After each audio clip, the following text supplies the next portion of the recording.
Mga mahal kong kababayan,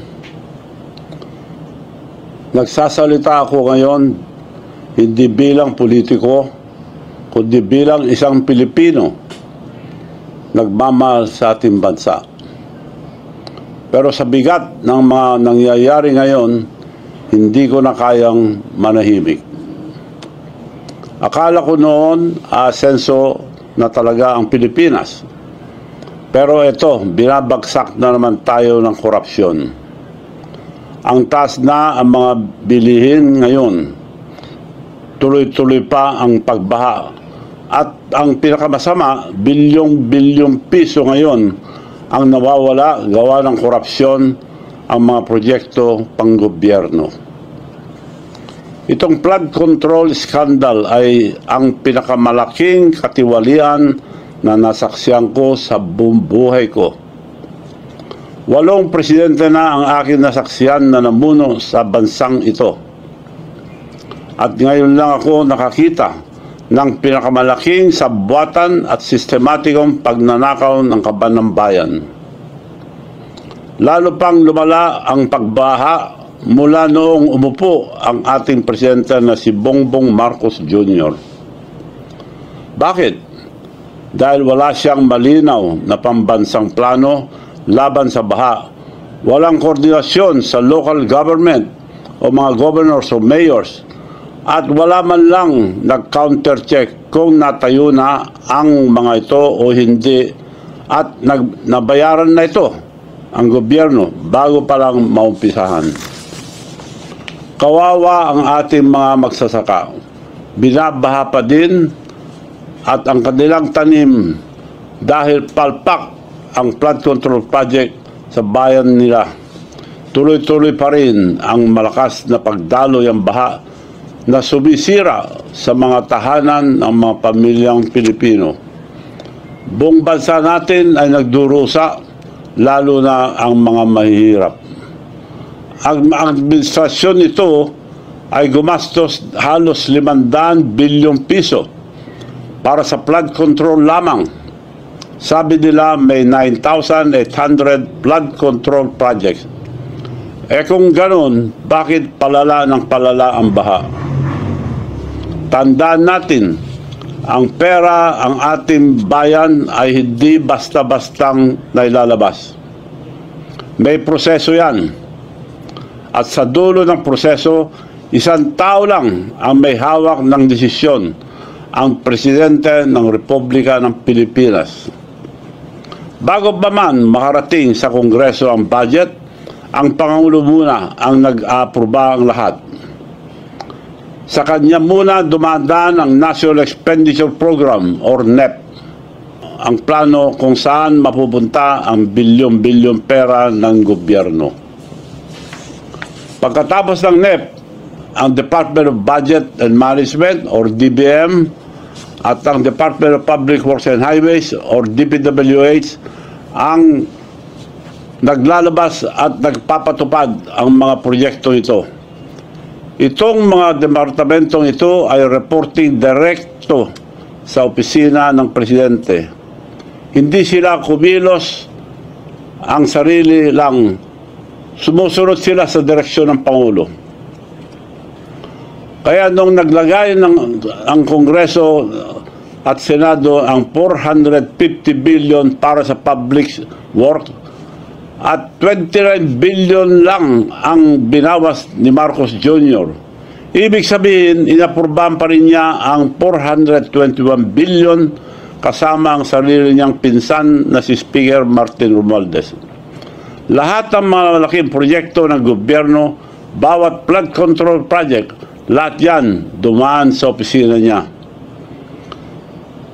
Siya ang nag-aproba ang bawat pondo at siya ang pumipirma taon-taon sa General Appropriation Act or ang GAA na batas ang pondo ng bayan.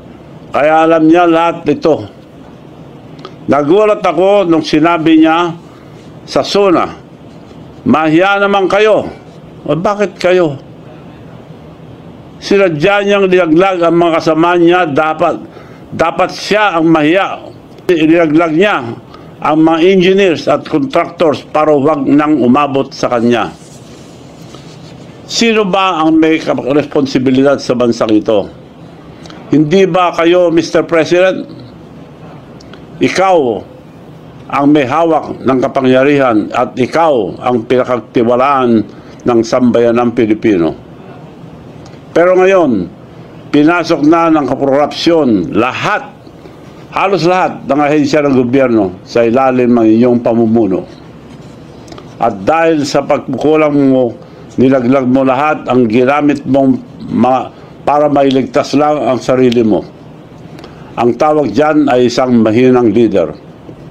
May tanong ako, bakit hindi imbestigahan ang ICI or ang Independent Commission for Infrastructure ang Ilocos Norte na probinsya mo? Alam niyo ba na karamihan ng mga flood control project doon ay napunta sa mga Diskaya? Halos 2.7 billion ang halaga. Ang balita ko ay may mga proyekto pang binabayaran muna bago pa matapos. Maliban pa sa mga uncompleted or mga ghost project. Hindi lang yon, mas marami pang flood control project na napunta sa paborito nilang contractor na si Mayor Alcid ng Lawag City. Mahigit 4 na bilyon ang binuhos ng pondo sa kanya. Ang kandidato mismo ng Pangulo at paboritong contractor nila mula nung konsel pa lang si Mayor. Bakit hindi ito iniimbestigahan? Kung nagagawa niya yan sa sarili niyang probinsya, paano pa kaya sa buong bansa? Kaya hinahamon kita, Mr. President, kung talagang tapat ka, unahin mong patunayan sa sarili mo ang probinsya mo. Ipakita mo muna ang iyong kredibilidad bago mo ipasa ang sisi sa iba. Inanyayan ko ang mga kabataan, ang mga religious group na pumunta sa Ilocos Norte at samahan ng ICI sa pag-imbestiga sa mga flood control project doon. Magsama kayo ng media para hindi maitago ang mga pag-imbestiga ng ICI. Tingnan niyo po kung paano nila ako patataymikin. Ibabaliktad nila ang kwento. Gamit nito walang basehang na plunder case laban sa akin. Pilit nila akong sinisiraan dahil pinili kong magsabi ng totoo. Ang totoo tungkol sa korupsyon na nangyayari mismo sa pinakamatas na pwesto ng gobyerno. Ang paggawa lang nila ay gumawa ng plunder case sa akin para patahimikin ako. Ang nagsampa ng kasong plunder laban sa akin, si Atty. Tilly Cordero, isang abogadong suspendido ng Korte Suprema ng 6 na buwan dahil sa paglabag sa Code of Professional Responsibility ang mga abogado. Pumunta po siya mismo sa aking bahay upang humingi ng pera at binibentahan niya ako ng, ang sabi niya, hotel and resort, 20 million lang, Mayor. Mura yun. Hotel resort. Kako sa loob-loob ko, mura nga. So, pumayag ako, pumunta kami. Nung nandun po kami, nakita ko po na maliit na bahay, 2 kwarto na maliliit. Pagbukas mo, makita mo na ng kama. At napakaliit na bahay, napalaki lang dahil ito sa picture, makita nyo, ang likod ng bahay niya, nag-encroach pa sa river canal para lumaki lang yung bahay na binibenta sa akin. Ang liit, 20 million daw. Di ba pangluloko yan? Ganong klase itong babae ito. Pero ngayon, mukhang may nagpupundo na sa kanya na flood control para lang sirain ako. Pinsan siya ng mayor na tinalo ko sa bayan ko sa Narbacan, si former Mayor Edgar Zaragoza, na siya ang pinaka-corrupt na mayor ng Ilocos Sur. Sa pamumuno ng pamilya nila ng 33 years, halos walang nangyari, walang bagong building, bagong palengke or bagong municipal hall. Mga ghost project lang. Ang pinakamasamang ginawa niya ang mga mag-imbento ng mga ghost farmers. Ang populasyon po, ang bayan ng Narvacan ay 44,000 lang. Ngunit sa isang maliit na barangay, nag-register po siya ng halos 65,000 ghost farmers, kung saan 80 farmers lang ang nakarehistro. Yan ang kaso ang dapat atupagin ang ombudsman. 10 years ago, ko pa yan isinampa at marami pa, pero hindi pa rin iniimbestigahan. Bakit itong fabricated case laban sa akin ay tinanggap agad? Ganyan sila. Patahimikin ang mga nagsasabi ng totoo at protektahan ang mga magdanakaw. Kung may mangyari sa akin, ikulong man nila ako or patayin, alam nyo na, gusto nila akong patahimikin. Pero okay lang sa akin, dahil nakapaglingkod na ako sa ating bansa at nasabi ko na ang mga katiwalian ang administrasyong ito. Ulitin ko po, payag akong magpakulong kung totoo ang kasalanan ko, na may kasalanan ako. Ako po ay isang tao na may isang salita. Sana po magising na tayo. Ilang beses ba natin pagbibigyan ang isang pamilya na magnanakaw sa kaban ng bayan natin? Never again. Tigilan na natin itong panluloko nila. Ito ang pagkakataon natin dahil alam na natin sino ang totoong mastermind. Matuto na tayo. Piliin natin ang katotohanan kahit mahirap. Pilitin natin yung tama. Huwag tayong matakot. Dahil laban natin ito sa mga korap na opisyal ng ating bansa. Mga kababayan, hindi tayo bubo. Hindi tayo pipi. Panahon na para sabihin, tama na, sobra na. Kaya ngayon, hinihiling ko sa inyo lahat, sama-sama tayo laban na ito para sa ating bansa. Huwag natin hayaan ang ICI na binuo ang Pangulo mismo ang magdikta ng limitasyon ng investigasyon nito. Dapat payagan natin ibang grupo na malayang makapagtanong tulad ano ang mga nangyayari sa Ilocos Norte. Huwag natin hayaang protektahan nila ang kanilang mga kaibigan, kamag-anak at higit sa lahat, ang Pangulo mismo. Lumalabas na po ang katotohanan.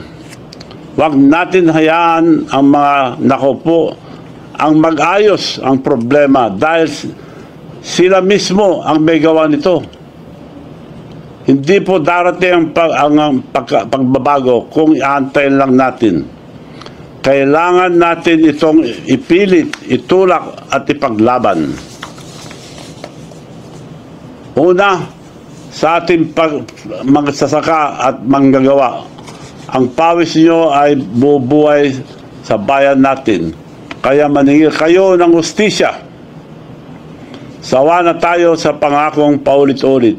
Bilyon-bilyon na ang nagastos pero hanggang ngayon, kayo pa rin ang nalulunod sa bukid, sa baha at sa kahirapan.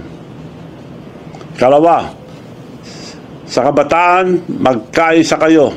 Mapayapa ngunit makapangyarihan pagkikilos na sabay-sabay. Ang kinabukasan nyo ay dinanakaw nila. Kaya paglaban nyo. Kapag nagkaisa ang mga kabataan, kayo ang magiging pinakamalakas, pinakapangyarihan na hindi makapigil ang katotohanan. Pangatlo, ang mga politiko, kalimutan na natin ang kulay, kalimutan natin ang mga partido at ambisyon. Hindi na ito tungkol sa politika. Ito ay tungkol sa danggal ng ating bansa.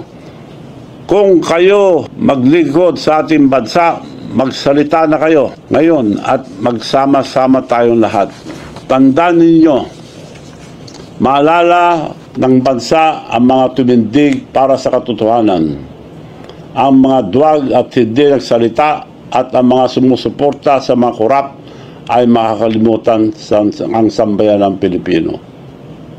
Pangapat, sa ating pulis at sundalo, nanumpa kayo na ipagtanggol ang Republika, hindi mga korap na politiko. Kapag ang mga tao ay nagprotesta ng mapayapa, ang tungkulin nyo ay protektahan sila, hindi pigilin. Ayon mismo sa ating saligang batas, Section 3, Article 2, civilian authority is at all times supreme over the military.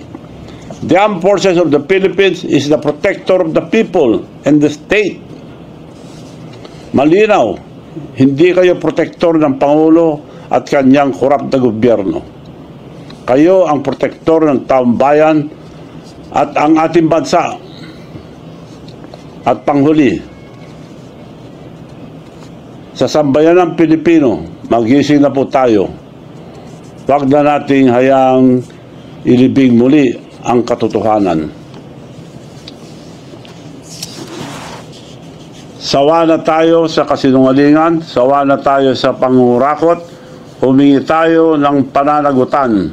Imbestigahan ang Ilocos Norte, imbestigahan ang bawat proyekto, bawat pangalan, walang exempted, walang kamag-anak, walang kaibigan, walang kroni, ilantad ang bawat ghost project, bawat perang ninakaw sa kinabukasan ng ating mga anak. Kung ang isang leader ay hindi kayang akuin ang kasalanan ng kanyang gobyerno, mas mabuti pang magbitaw siya kaysa ipagpatuloy ang panglilinlang sa bayan. Huwag niya na sanang antayin magalit pa ang tao, baka mas masama pa ang mangyayari sa kanya kaysa tatay niya na pinatalsik ang buong bansa. Kaya tumindig tayo, magsalita tayo, kumilos tayo ngayon bago pa maubos ang kaba ng bayan. Gawin natin ilaw ang ating kinabukasan ang katotohanan. Sapagkat bawat pera, ninakaw, at bawat proyektong pinabayaan ay may kapalit na luha, gutom at buhay ng mga Pilipino. Maraming salamat po at pagpalain tayo ng Panginoon. Mabuhay ang Pilipinas! Ako po si Mano Chavit, Singson.